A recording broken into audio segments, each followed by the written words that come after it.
The Weston family placed 100,000 gold crowns on the table to ransom a 25-year-old man. They received only a headless corpse in return. King Henry VIII dragged Sir Francis Weston to the execution block. The king completely dismissed the massive cash fortune. He needed Weston's blood as physical evidence of adultery. He needed this evidence to legally behead Queen Anne Boleyn and marry a new wife. This execution was triggered by a single sentence spoken directly to Anne Boleyn inside her chamber. "I love you." The king weaponized those exact words into a treason charge. He sent the wealthy heir straight to the chopping block. Is there any reality more brutal than a family realizing their multi-million-pound fortune cannot buy a single extra breath against the axe of a king? In the England of the 1520s and 1530s, political power relied entirely on physical proximity to King Henry VIII. Real authority belonged to the men who dressed him. It belonged to the men who hunted with him. It did not belong to formal government officials. However, this proximity was highly dangerous. Being close to the king brought immense influence. It also meant facing his unpredictable temper. Surviving this system required constant caution. It required an understanding that royal favor could vanish instantly. The Eltham Ordinances of 1526 formally restructured this inner sanctum, turning physical access to the monarch into the ultimate political weapon. Sir Francis Weston lacked this political awareness completely. He lacked it because he was born already standing at the finish line. He did not have to claw his way up from obscurity. He was not a self-made man of his era. Francis Weston was born around the year 1511. He was the only son of Sir Richard Weston and Anne Sandys. His father had served on the jury that condemned the Duke of Buckingham for treason in 1521. The older Weston understood the lethal mechanics of Tudor politics perfectly. He knew exactly how easily a wealthy family could be destroyed by a paranoid monarch. Yet, this generational survival instinct completely bypassed his son. His father, Sir Richard, had served alongside the king for decades and was a veteran of the spectacular field of the Cloth of Gold in 1520. The Weston family belonged to the absolute elite of the English establishment. His father was a formidable figure in the Tudor government. Sir Richard held the highly lucrative position of Under-Treasurer of the Exchequer. This meant he had his hands directly on the financial levers of the entire kingdom. He also served as the governor of Guernsey. The crown also granted Sir Richard the prestigious constableship of Windsor Castle, securing his hold on royal military assets. The staggering wealth of the Weston family was visible for all to see. They owned Sutton Place. This was a magnificent and sprawling brick mansion in Surrey. It remains a masterpiece of Tudor architecture today. Francis Weston's entry into the royal inner circle was swift and seamless. It was built on this unshakable financial and political foundation.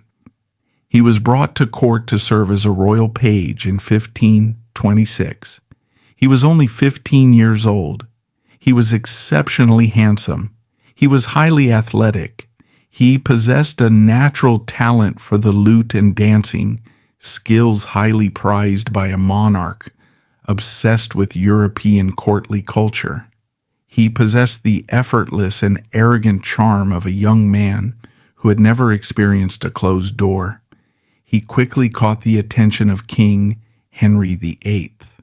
Weston achieved the ultimate courtier's prize by 1532. He was 21 years old. He was officially promoted to become a gentleman of the Privy Chamber. The privy chamber was the king's private apartment. It was a highly restricted inner sanctum.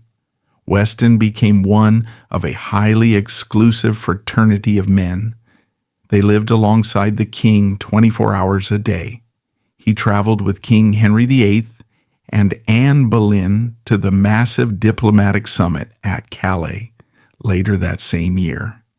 His visible presence at this event firmly aligned him with the rising Boleyn faction on an international stage. He assisted Henry in dressing. He served his meals in private. He listened to the most sensitive state secrets in a highly informal and unguarded setting. Weston quickly became the king's favorite playmate. Royal account books from the 1530s paint a vivid picture of their daily relationship.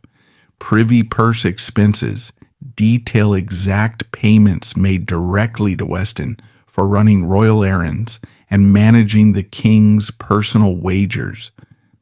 Weston and Henry spent hours together playing tennis bowls and rolling dice. Weston was an excellent athlete, and he did not hold back. He frequently beat the king at these games. Their gambling extended to high-stakes card games like Imperial and Pope Julius. Weston accumulated massive winnings directly from the royal purse, a dynamic that bred intense, unspoken resentment among older, more cautious courtiers. Henry VIII was a monarch not historically known for losing gracefully.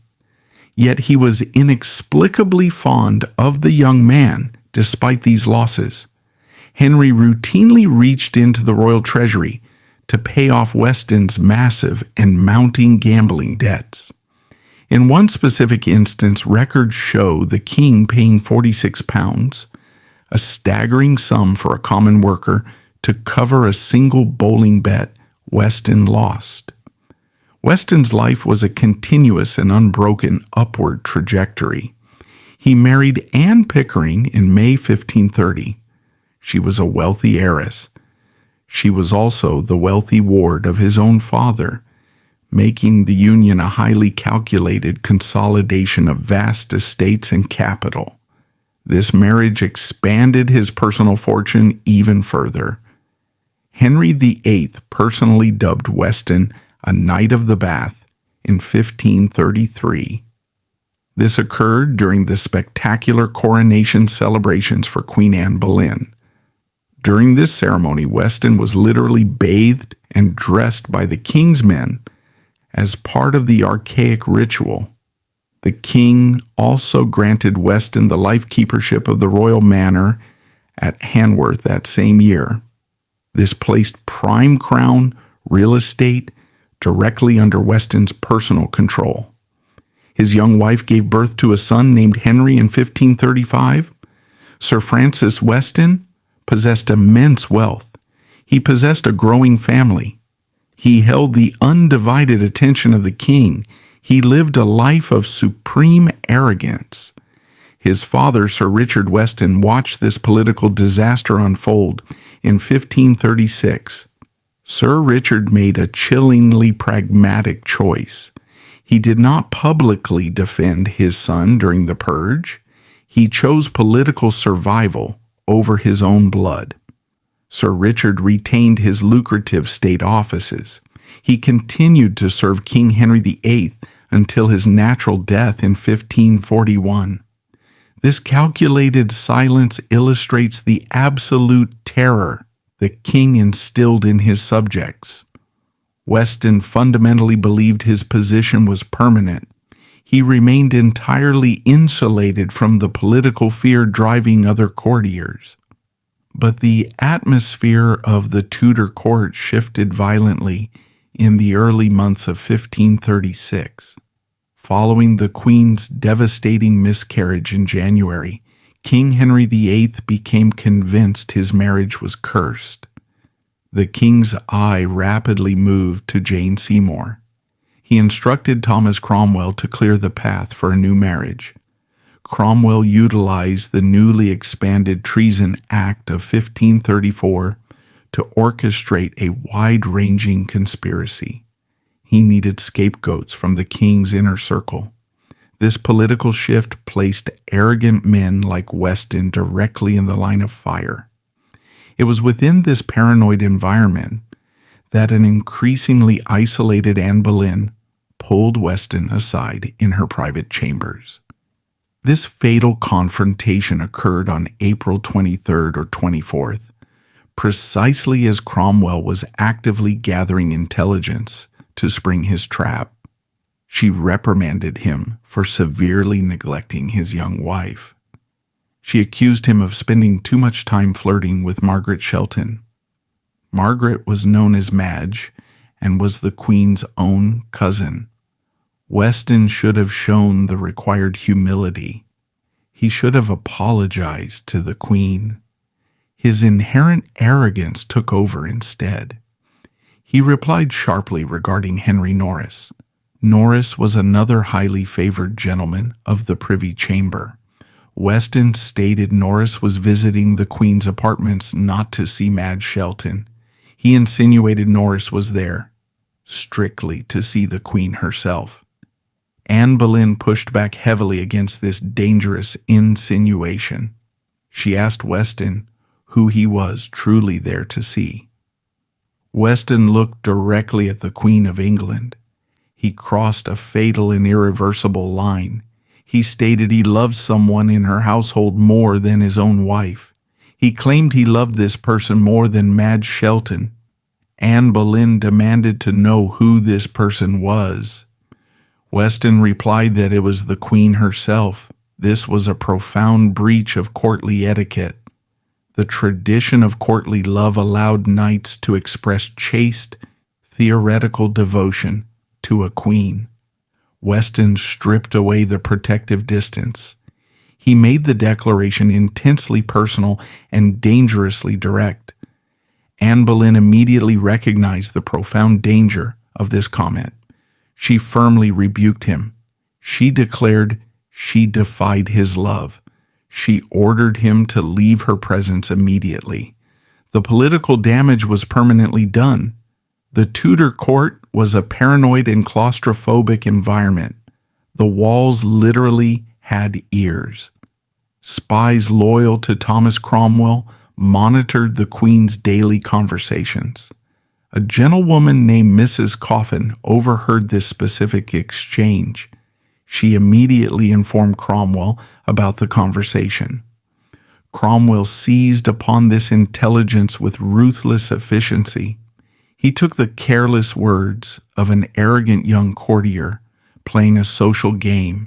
He weaponized them into hard and actionable evidence. He presented this conversation as proof of a treasonous and physical affair. The speed of Weston's subsequent downfall was whiplash-inducing. The illusion of his royal invincibility shattered in a matter of days. The state arrests began with Mark Smeaton. State authorities then abruptly arrested Sir Francis Weston on May 4th. They stripped him of his fine velvet clothes. They removed him from the king's presence without a single word of explanation. The Privy Council interrogated him harshly before authorizing his transfer to the state prison. Guards transported Weston directly to the Tower of London. He was locked away alongside his fellow courtiers. The four men were brought to Westminster Hall on May 12, 1536. They faced a highly publicized state trial for high treason. The trial was a masterclass in legal manipulation. It was state-sponsored theater. The Duke of Norfolk, Anne Boleyn's own uncle and a ruthless political survivor, presided over the trial as Lord High Steward. The men were formally indicted for having physical relations with the Queen. The prosecution provided specific dates for these alleged encounters, explicitly naming May 20th and June 20th, 1534. They also claimed these treasonous acts occurred across multiple royal residences, including both Westminster and Hampton Court. to maximize the scope of the conspiracy. Historical scrutiny proves this indictment was completely fabricated. It was thrown together with careless and insulting speed. Queen Anne Boleyn was heavily pregnant during the spring of 1534. Official court records prove definitively that the Queen was not residing at Westminster or Greenwich on those dates. Sir Francis Weston pleaded not guilty to all charges. He fought the allegations vigorously. He likely believed the king would intervene to save his old tennis partner. The outcome of the trial was entirely predetermined. Thomas Cromwell carefully packed the jury with men fiercely loyal to the king. The jury also included active enemies of the Boleyn faction. The Commission of Oyer and Terminer required no physical evidence, only a jury willing to execute the state's will.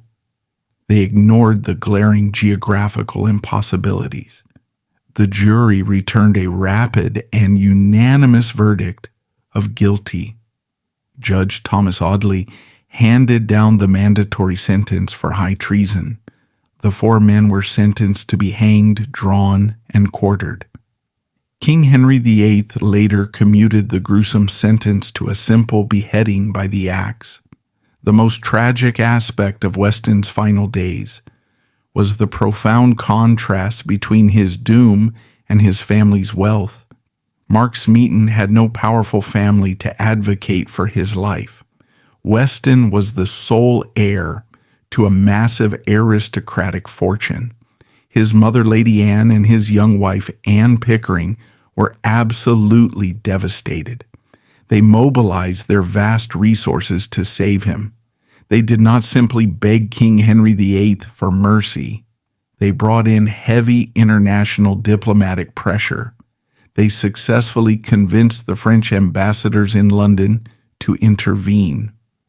The French ambassador, Antoine de Castelnau, explicitly documented this staggering financial offer in his dispatches to Paris, noting the king's absolute and cold refusal.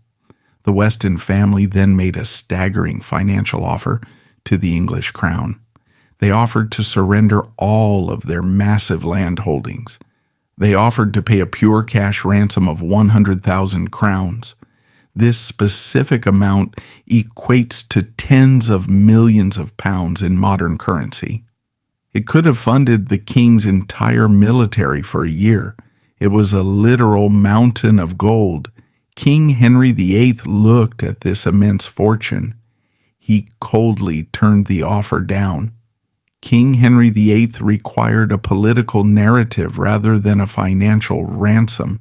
He had to justify executing an anointed queen to the Catholic courts of Europe. The charges of her infidelity had to appear absolute and undeniable. The crown valued the political optics of the execution far more than foreign gold. Henry could not accept the ransom and allow Weston to walk free. It would look like a public admission that the charges were entirely fake. The king's pride and his political strategy required Weston's blood. Weston sat in a damp cell in the Tower of London while his family tried to buy his life. He faced a deeply ironic and humiliating reality. He was drowning in massive personal debt. His financial recklessness was staggering. He owed significant sums to London merchants for luxury imports, including fine Milanese velvet and French silks. His lifestyle as the Golden Boy had finally caught up with him. He had engaged in relentless gambling. He constantly ordered lavish custom clothing. He possessed a constant need to impress the king. His father's massive allowance proved entirely insufficient to cover the extreme costs of maintaining his status at court. He spent his final hours writing a penitent letter to his parents and his wife. He attached a highly detailed list of his debts. The total sum amounted to over £900 £25. This was a massive sum for a single individual in the Tudor era. He owed £35 to his personal embroiderer for a single cloak made of cloth of gold. He owed money to local silversmiths and tailors. He also listed significant debts owed directly to his own father, further proving his complete financial mismanagement. He listed a highly specific and poignant debt. He owed money to a poor woman that sold tennis balls. This specific entry highlighted the absolute triviality of his past life. He humbly desired his family to discharge his bills for the salvation of his soul. He asked them to forgive him for his offenses. He signed the letter as a great offender to God. The sun rose on the morning of May 17th, 1536. State guards led Sir Francis Weston out of his cell. They escorted him to the execution scaffold on Tower Hill. A massive crowd of Londoners had gathered to watch. Weston was scheduled to die third. He had to endure the severe psychological torture of watching his peers die first. He watched them step onto the blood-soaked wooden platform. A condemned man in Tudor society was expected to give a final public speech. Weston adhered perfectly to this grim political protocol. He stood before the massive crowd and spoke loudly. He did not confess to the treason with the Queen. He instead confessed to a life of arrogance and sin. He advised the silent crowd to look at his fate and learn from his extreme arrogance. He knelt in the straw. He placed his head on the wooden block. The executioner swung the axe with a single strike. The 25-year-old golden boy was dead. Historians state that Sir Francis Weston and the others were entirely innocent of the charges. Weston was executed simply because he fit the necessary political profile. He was young, he was handsome, he had physical access to the Queen's chambers. His inclusion made the elaborate fiction seem plausible to the English public. Queen Anne Boleyn was beheaded just 2 days later. The execution of Francis Weston had served its precise political purpose. The execution of Sir Francis Weston demonstrated the severe vulnerability of the Tudor aristocracy. While noble blood provided a clean death by the axe, it offered no real shield against a tyrant's wrath. If the highborn could fall so easily, we must now examine the fate of a man who possessed no shield at all. We must look at a base-born musician named Mark Smeaton. Mark Smeaton was born into the working class of Tudor England. His exact birth date and parentage remain completely unrecorded by history. This historical silence is a direct reflection of his low social status. The state simply did not track the births of commoners. He likely originated from a family of modest tradesmen. He possessed one extraordinary asset. He was a musical prodigy. He possessed a beautiful singing voice. He was a master of the lute, the virginals, and the organ. Music was a highly valued political and social tool in the 16th century. King Henry VIII spent massive sums recruiting the best musical talent in Europe. Smeaton was actually originally in the choir of Cardinal Wolsey before being transferred to the king's household, showing a long history in high-stakes environments. Smeaton caught the attention of the royal recruiters. He joined the Chapel Royal as a choir boy. His extraordinary talent quickly elevated him above the other musicians. Queen Anne Boleyn specifically noticed him. She possessed a deep appreciation for European arts. She specifically favored the complex music and poetry of the French court. Smeaton mastered this specific style of performance. He played the lute flawlessly. He sang the French ballads the Queen preferred. Anne Boleyn brought him directly into her personal household. She officially appointed him as a groom of the Privy Chamber. This was an unprecedented and highly controversial elevation for a common musician. Smeaton was granted physical access to the Queen's most private apartments. He entertained her daily. He provided the daily soundtrack to her private life. The financial rewards were staggering. The royal account books reveal Smeaton was paid a massive salary. The Queen also granted him independent financial gifts. He was suddenly flush with state cash. Smeaton made a fatal psychological error. He allowed this sudden wealth and royal proximity to alter his behavior. He forgot his low-born status. He began to mimic the behavior of the high aristocracy. He purchased incredibly expensive horses. He ordered custom-made clothing. He wore garments made of fine velvet and imported silk. This behavior was incredibly dangerous. Strict sumptuary laws dictated exactly what a person could wear based on social rank. Smeaton openly flouted these rules. He paraded his new wealth around the royal palaces. The traditional nobility absolutely despised him. Men like Francis Weston and Henry Norris viewed Smeaton with deep contempt. They hated seeing a commoner occupying a position of influence. Smeaton was completely isolated within the court hierarchy. He had no political allies. He relied entirely on the Queen's continued favor. The political landscape of England collapsed in the spring of 1536. Thomas Cromwell needed to build a narrative of widespread adultery. He needed a weak link to break the conspiracy open. He needed a man who would confess under interrogation. The aristocrats would fight back. They would refuse to confess to a fabricated crime. Cromwell looked directly at Mark Smeaton. Smeaton was the perfect target. He was a commoner. The state could legally utilize physical torture against him without violating aristocratic protocols. He had no powerful family to retaliate. An incident occurred in the Queen's presence chamber in late April. The exact location was likely Greenwich, and the date was around April 29th.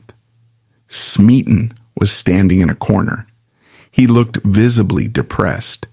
Queen Anne Boleyn made a catastrophic political decision. She walked over to him. She sharply reminded him of his social place. She explicitly reminded him he was an inferior person. Smeaton replied with a highly inappropriate and fatal sentence. He said, "No, no, madam, a look sufficeth me." This meant a single glance from the Queen was enough to sustain him. This exchange was heavily steeped in the artificial language of courtly love. A commoner participating in this game with the Queen was highly transgressive. Cromwell's spies immediately reported this conversation. Cromwell utilized calculated deception to isolate his target. He sent a message to the musician on April 30th. He invited Smeaton to his private residence in Stepney. Smeaton arrived expecting to dine with the King's chief minister. He expected to play the lute. Smeaton was kept at Cromwell's house rather than the Tower initially, specifically to keep his interrogation off the official state books until he broke. He walked directly into a state-sponsored ambush. The doors were locked behind him. The interrogation began immediately. Cromwell demanded to know the exact nature of his relationship with the Queen. Smeaton initially denied any wrongdoing. He insisted his interactions with her were purely musical. Cromwell anticipated this denial. The chief minister did not possess the legal authority to torture an aristocrat. He required no special permissions to break a working-class commoner. Cromwell signaled his guards. William Fitzwilliam, the treasurer of the king's household, directly assisted Cromwell in this brutal interrogation. Fitzwilliam was known throughout the court for his ruthless efficiency. Together, they bypassed all standard legal frameworks to secure the necessary confession. The guards seized Smeaton immediately. They produced a thick piece of knotted rope. They tied this cord tightly around Smeaton's head. They positioned the rough knots directly over his eyes. They inserted a wooden truncheon into the cord. They began to twist the wood. The physical pressure on Smeaton's skull was immense. The hard knots dug directly into his eye sockets. The pain was blinding and instantaneous. The guards continued to twist the truncheon relentlessly. The pressure threatened to physically crush his skull. The sheer agony shattered Smeaton's resolve completely. He possessed no noble pride to sustain him. He was a terrified musician trapped with ruthless men. He broke. Smeaton screamed for them to stop. He provided a full and highly detailed confession. He legally admitted to engaging in physical adultery with the Queen. Smeaton explicitly named dates and locations under this extreme duress. He provided the exact fabricated details the prosecution required. He signed his name to a formal written document. This piece of paper was the exact weapon Thomas Cromwell needed. Cromwell immediately ordered Smeaton's formal arrest. The state guards dragged Smeaton out of the house. They threw him into a dark subterranean dungeon in the Tower of London. They placed him in heavy iron shackles. The aristocratic prisoners recognized that a common musician had provided the legal excuse to destroy them. Mark Smeaton stood trial at Westminster Hall on May 12th. Because of his low birth, Smeaton was originally sentenced to be hanged, drawn, and quartered, the standard penalty for commoners, though Henry later commuted it to beheading. He took a completely different legal strategy from the nobles. He pleaded guilty to the charge of high treason. He publicly admitted to sleeping with the Queen. This was a desperate gamble for survival. He hoped his public submission would spare him the gruesome mandatory fate. He traded his life for the Queen's reputation. His guilty plea provided the state with the ultimate propaganda victory. The jury rapidly convicted all 4 men.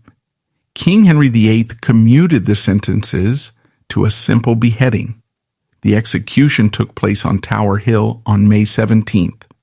Smeaton stepped forward to deliver his final words. He did not retract his confession. He did not attempt to clear the Queen's name. He simply looked at the crowd and said, "Masters, I pray you all pray for me, for I have deserved the death." He knelt in the blood-soaked straw. The executioner severed his head with a single blow. Queen Anne Boleyn heard the details from her cell. She was devastated and completely furious. She stated Smeaton would suffer eternal damnation for his false testimony. Mark Smeaton traded his life for a false confession. His public submission on the scaffold sealed the fate of Queen Anne Boleyn. Thomas Cromwell then turned his attention to the most powerful target of the purge. He needed to destroy the Queen's brother. He manufactured the most repulsive criminal charge in English history to annihilate George Boleyn. George Boleyn was the golden heir of the most powerful family in England. He was the brother of Queen Anne Boleyn. He was the only surviving son of Thomas Boleyn. He possessed extreme wealth. He possessed a brilliant intellect. He had the direct ear of King Henry VIII. He was an accomplished poet. He was a highly effective international diplomat. He was also incredibly arrogant. He believed his family's hold on the English crown was absolute. Thomas Boleyn engineered his family's rise with ruthless efficiency. George was the crucial male component of this dynastic strategy. He received a rigorous humanist education. He was fluent in French and Latin. He sponsored the translation of French religious texts into English, dedicating them directly to his sister. He specifically presented her with a translation of Lefebvre de Taples's commentary on the epistles. George used his wealth to protect controversial evangelical scholars from Catholic heresy hunters. He directly intervened to save the radical reformer Nicholas Bourbon from a French prison, securing him a position at the English court. George Boleyn arrived at the royal court in the 1520s. He integrated seamlessly into the king's inner circle. He shared King Henry VIII's passion for theology and literature. The king officially appointed him to the Privy Chamber in 1529. The king knighted him shortly after. He was eventually elevated to the peerage as Viscount Rochford. He was also appointed Lord Warden of the Cinque Ports. This was a highly strategic military command that gave the Boleyn family direct control over England's southeastern coastal defenses. His diplomatic career was highly successful. The king dispatched him on multiple embassies to the French court. He negotiated directly with King Francis I. He secured crucial French support for Henry's annulment from Catherine of Aragon. He was an active Protestant reformer. He utilized his influence to protect evangelical scholars. His relationship with his sister Anne was extremely close. They operated as a tightly knit political partnership. They alienated the traditional and conservative nobility in the process. George openly mocked the older aristocratic families. He possessed a vicious wit. He actively alienated the king's oldest friends. He openly read illegal Protestant texts and openly debated radical theology in the court. This aggressive religious stance made him a prime target for the conservative Catholic faction led by the Duke of Norfolk. The political climate shifted violently. In January 1536, King Henry VIII decided to terminate the marriage. Cromwell needed to execute the Queen to legitimize the king's next marriage to Jane Seymour. Cromwell could not simply accuse the Queen of standard adultery. The Boleyn family still possessed massive political influence. Cromwell required a crime so inherently shocking that it would instantly annihilate the family's reputation. He deliberately fabricated the charge of incest. Accusing the Queen of sleeping with her own brother was a masterstroke of political assassination. It violated the deepest moral and religious taboos. It instantly turned the public against the Boleyns. The specific charges claimed he had engaged in incestuous relations with the Queen on multiple dates in November and December of 1535. The prosecution did not dare put rumors of the recent deformed fetus on the official state record. This carried massive political risk and profound humiliation for the king. Instead, Thomas Cromwell engaged in ruthless psychological warfare. He explicitly weaponized the coerced testimony of George's own wife, Lady Rochford. Jane Parker, styled Lady Rochford, had a notoriously strained marriage with George, providing Cromwell with a willing or easily pressured witness from inside the marital bedchamber. Cromwell manipulated her accounts of George spending time alone in the Queen's private bedchamber. He transformed this circumstantial physical proximity into hard, prosecutable evidence of a monstrous crime. The state moved against George Boleyn on May 2, 1536. The king abruptly canceled a tournament at Greenwich Palace. State guards arrested George later that same afternoon. They provided absolutely no explanation. They transported him directly to the Tower of London. The state formally indicted him for high treason. George Boleyn stood trial at the Tower of London on May 15th. He was tried entirely separately from the commoners. He was a peer of the realm. His father's brother-in-law, the Duke of Norfolk, presided over the court. The jury consisted of 26 noblemen. Many of these men were George's direct political rivals. The outcome was entirely predetermined. The state presented absolutely no physical evidence. They presented no witnesses to the alleged physical acts. They relied entirely on coerced confessions and the manipulated testimony of Lady Rochford. George Boleyn conducted his own legal defense. He fought for his life with absolute brilliance. He systematically dismantled the state's timeline. George replied to the sprawling indictment point by point. He highlighted the physical impossibility of the charges. He pointed out that the dates of the alleged incest coincided directly with times the Queen was known to be recovering from illness. The prosecution had no logical answer to this factual defense.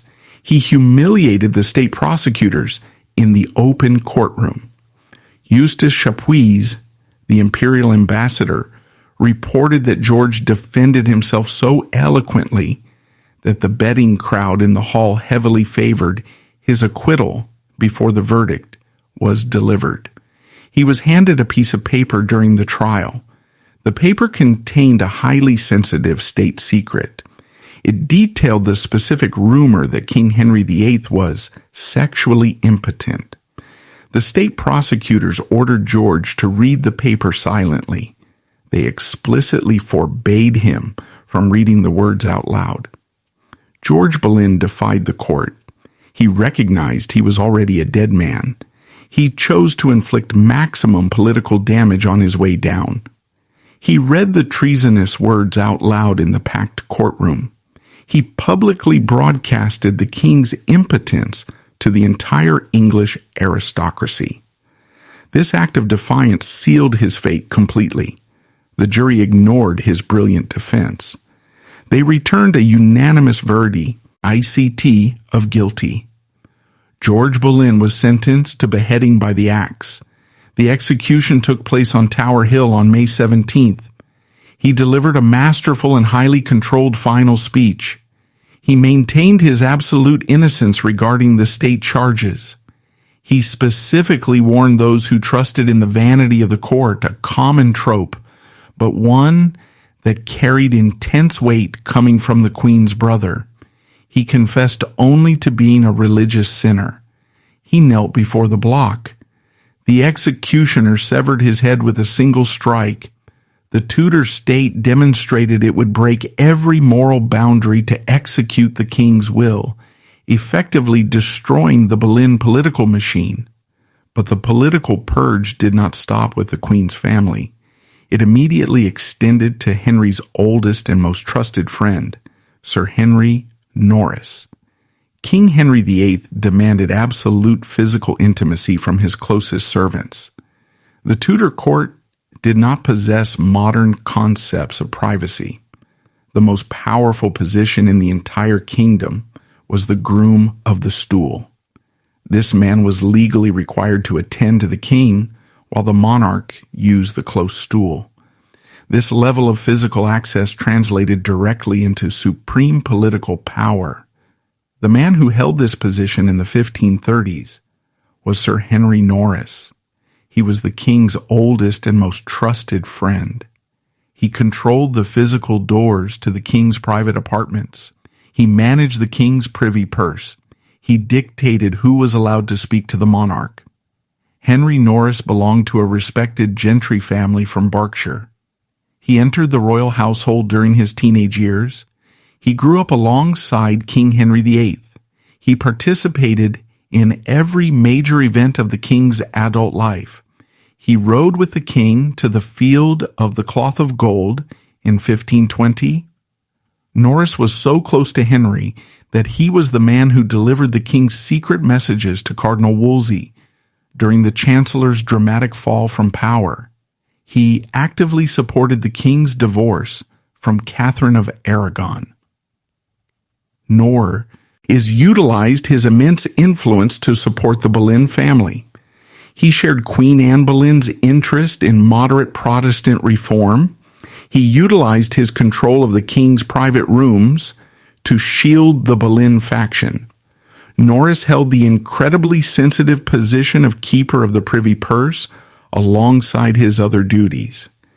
He managed the king's personal untracked cash reserves. He knew exactly where the king's money went and who received it. This intimate financial knowledge made him extremely dangerous to Cromwell's new regime. He survived the treacherous factional warfare by remaining absolutely loyal to the king. This decades-long survival streak ended due to a single conversation. Queen Anne Boleyn was highly stressed in late April 1536. She pulled Henry Norris aside in her private chambers. She asked him why he had not yet married Margaret Shelton. Norris gave a cautious and evasive answer. The Queen completely lost her temper. She accused Norris of harboring treasonous ambitions. She told him he was waiting for dead men's shoes. This specific Tudor phrase possessed a lethal meaning. The Queen explicitly told Norris he was waiting for the king to die so he could marry her instead. Norris was absolutely horrified. He told the Queen he would rather his head was cut off than harbor such a thought. The Queen realized her massive error and attempted to walk the statement back. The political damage was already permanent. A spy overheard this specific conversation. The spy reported the exact phrasing directly to Thomas Cromwell. The Treason Act of 1534 made it a capital offense to compass or imagine the death of the king. Discussing the king's death in a hypothetical scenario met this legal criteria perfectly. Cromwell presented this intelligence to King Henry VIII. The king reacted with immediate paranoia. The royal court hosted a massive jousting tournament at Greenwich Palace on May Day. Norris was actually the primary challenger at this event. King Henry VIII received a sudden message during the tournament. He stood up abruptly. He marched down to the stables. He ordered Henry Norris to ride with him back to London. Henry's abrupt departure left Norris's own horse behind, forcing Norris to ride a lesser mount while being interrogated by the monarch. The ride functioned as a mobile state interrogation. The king bypassed the standard legal procedures. He personally accused Norris of committing adultery with the queen. The king then made a highly unusual offer. He promised Norris a full and absolute royal pardon. He promised to restore him to his previous positions of power. Norris only had to confess to the adultery and publicly confirm the queen's guilt. Henry Norris completely refused the offer. He rejected the king's pardon. He swore on his eternal soul that the queen was entirely innocent. He stated he would rather suffer 1,000 deaths than falsely accuse her. He maintained his absolute loyalty to the truth over his loyalty to the monarch. The king's offer of a pardon was widely known, making Norris's refusal a highly public declaration of Anne's innocence that deeply frustrated Cromwell's clean narrative. King Henry VIII was furious. He immediately handed Norris over to the state guards. State authorities interrogated Norris inside the tower.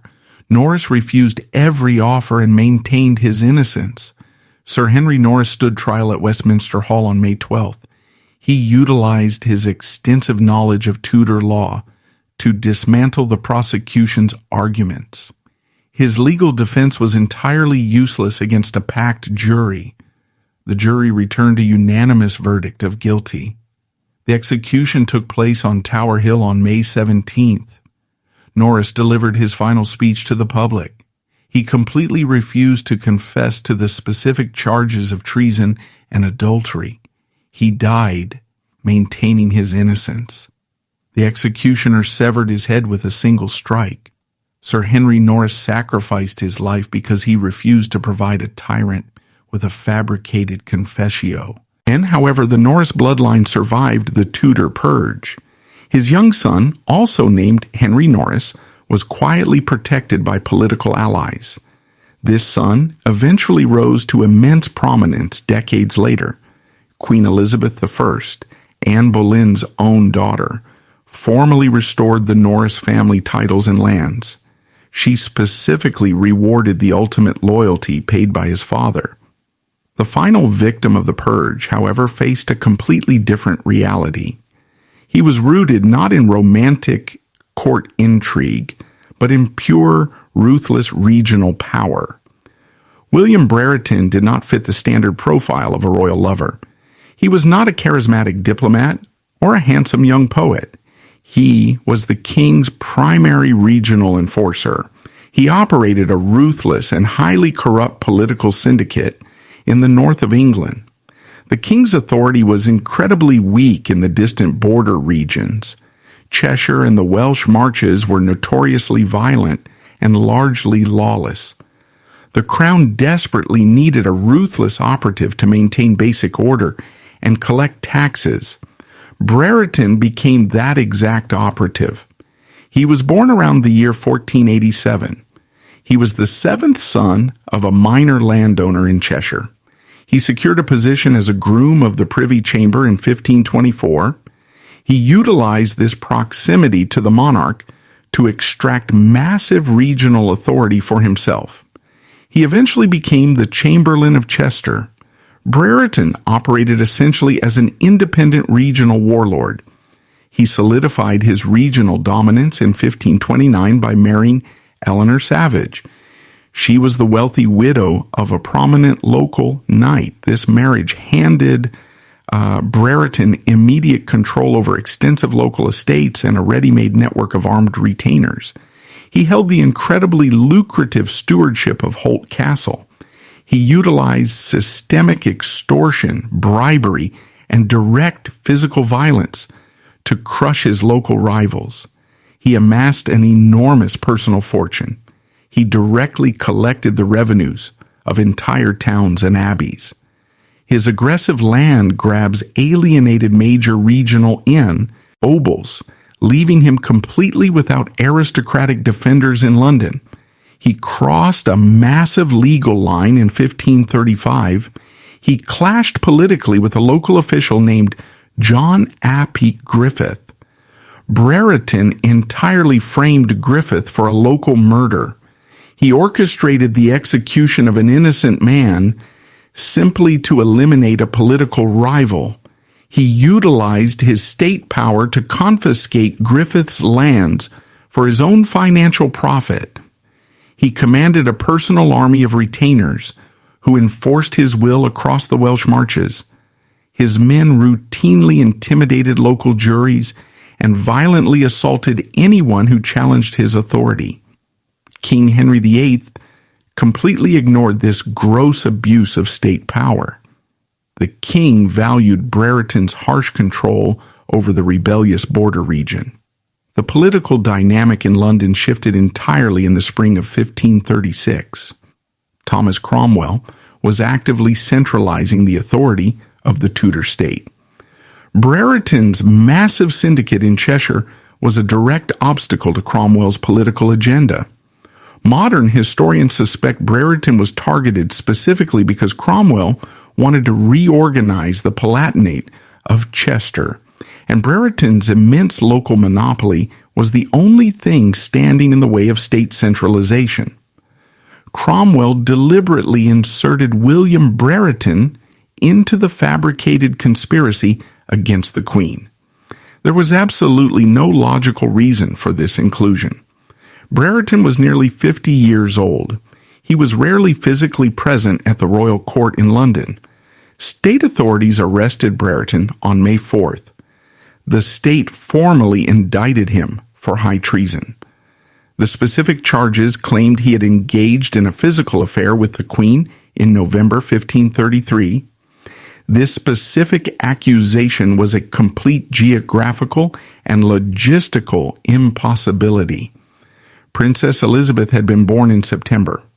By November, the Queen had completed her traditional period of confinement and was fully active at court. However, official royal household records proved definitively that the Queen and Brereton not even residing in the same palace during the dates listed on the state indictment.